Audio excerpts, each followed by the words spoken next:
Imagine you decide right now that you're never going to sleep again. Not tonight, not tomorrow, not ever. How long do you think you'd last? A week? A month? What actually happens to a human body that simply refuses to shut down? The honest answer is stranger and darker than most people expect, and the timeline is a lot shorter than you'd think. Day 1 without sleep barely registers. You're groggy, maybe a little irritable, reaching for extra coffee. Your body has handled this before, after a bad night, after a long flight. Nothing alarming yet. By day 2, something starts to shift. Your reaction time slows to a crawl. Studies on sleep deprivation have found that going without sleep for about 24 hours impairs your coordination and judgment roughly as much as being legally drunk. You wouldn't pass a sobriety test, but you haven't touched a drop of alcohol. Your brain is simply running on a system that was never built to operate this long without rest. By day 3, your body starts fighting back in ways you can't control. Microsleeps begin. These are involuntary blackouts lasting just a few seconds, sometimes with your eyes still open. You might be standing, walking, even mid-sentence, and for 2 or 3 seconds, your brain simply switches off and reboots without asking your permission. You won't always notice it happening. That's what makes it dangerous. Drivers who fall asleep at the wheel often have no memory of the microsleep that caused the crash. There's a famous case that still gets cited in sleep research today. In 1964, a 17-year-old named Randy Gardner stayed awake for 11 straight days as part of a high school science project, monitored by Stanford sleep researcher William Dement. By day 3, Gardner was already struggling to focus his eyes. By day 4, he was hallucinating, seeing a street sign as a person, believing he was a famous football player. By the later days, his short-term memory was falling apart mid-sentence. He'd start a thought and lose track of what he was even saying, and yet, remarkably, he survived the 11 days with no permanent damage, at least none that researchers could ever document.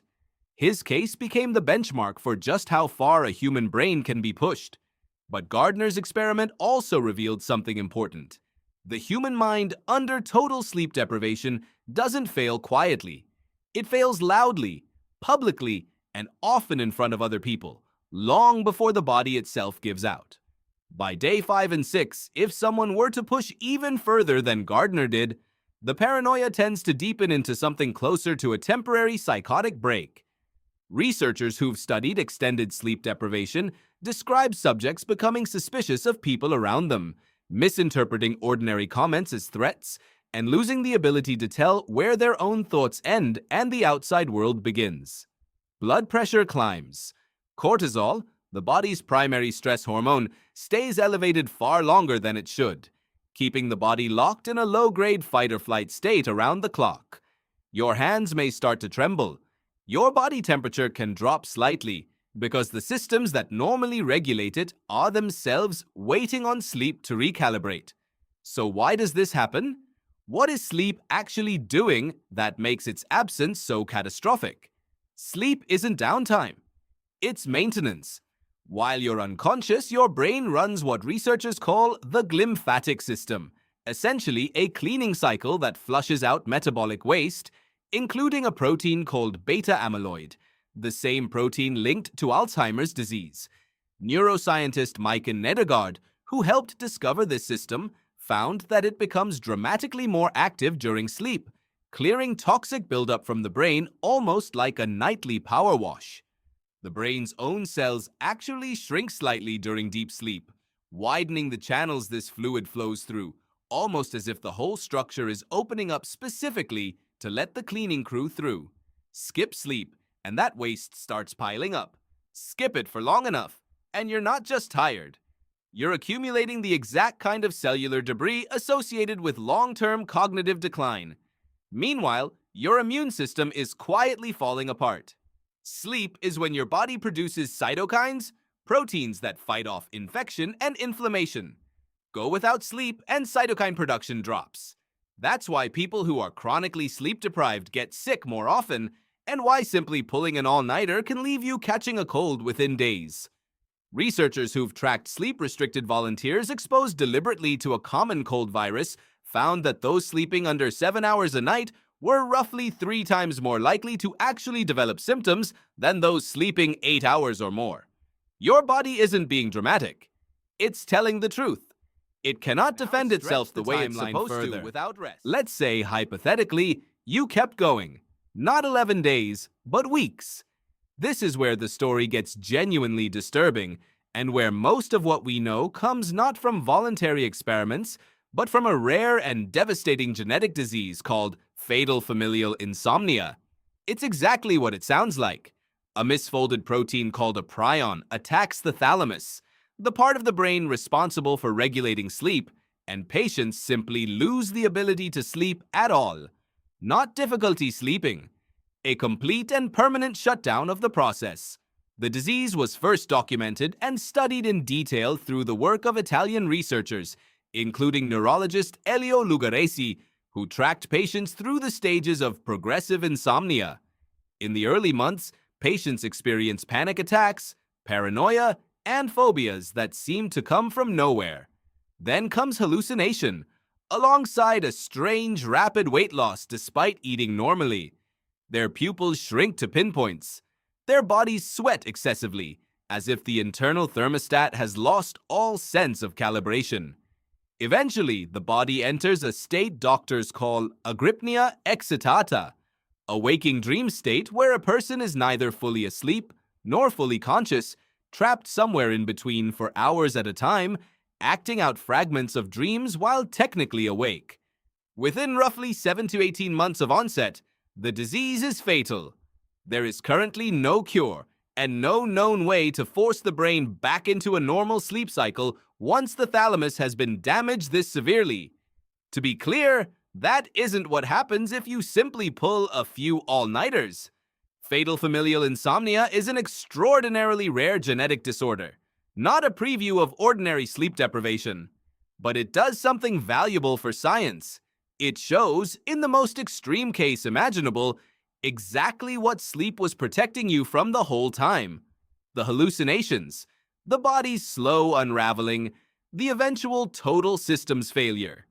It's not that sleep is a nice bonus feature layered on top of being alive. It's core infrastructure. Remove it completely, permanently, and the human body does not find a workaround. It simply stops being able to function at all. There's another repair job sleep is doing that has nothing to do with cleaning or immunity, and it's arguably just as important: memory consolidation.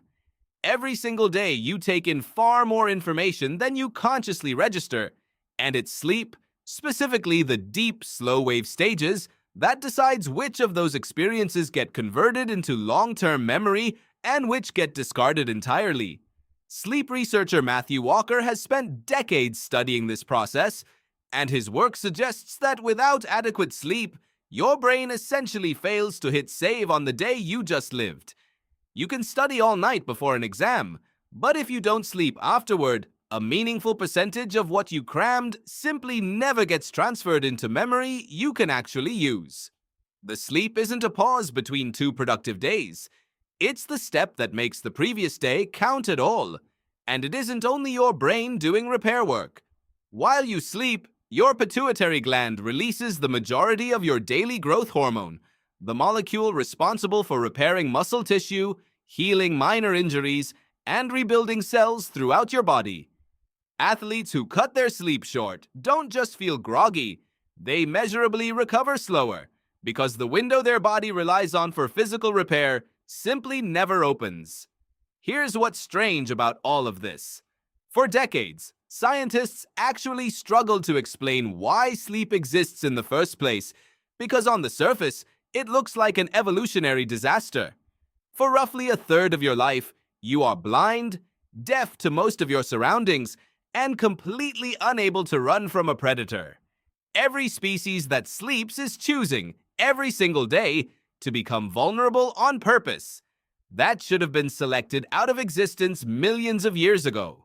Instead, sleep survived in nearly every studied animal, from humans down to fruit flies, and even organisms with no brain at all, like jellyfish, show sleep-like rest cycles. Dolphins have evolved to sleep with only one half of their brain at a time, keeping the other half awake to watch for predators and remember to surface for air rather than skip sleep altogether. That's how non-negotiable this process appears to be across the entire animal kingdom. Which tells you something important. Whatever sleep is doing must be worth more than the part of what that trade actually buys you. A brain being physically cleaned of toxic waste. An immune system being restocked with the tools it needs to fight infection. A nervous system getting the only maintenance window it will ever receive, because it cannot perform these repairs while you're awake and active. Every hour you spend unconscious is an hour your body spends fixing something you'll never see happening. So the next time you cut sleep short to finish one more episode, or push through another all-nighter because there aren't enough hours in the day, know exactly what you're bargaining with. Not laziness, not comfort. You are the maintenance crew calling in sick on the one system that keeps every other system running. Randy Gardner proved a healthy brain can survive 11 days without it, barely, and only under careful observation. The Fatal Familial Insomnia proved what happens when the option to sleep is taken away entirely, with no survivors on record. Somewhere between those two extremes sits the version of sleep loss most people actually live with. The 6-hour nights stretched across years, the all-nighters treated as a badge of honor. It rarely announces itself as dramatically as Gardner's hallucinations or the thalamus failing outright. It just quietly taxes the cleaning cycle, the immune response, the memory consolidation, and the muscle repair. A little every single night. For years, most people never bother to count. You don't have to imagine never sleeping again to feel the cost. Your body already knows exactly what that would take from you, and it's been quietly protecting you from finding out the hard way, one ordinary night at a time.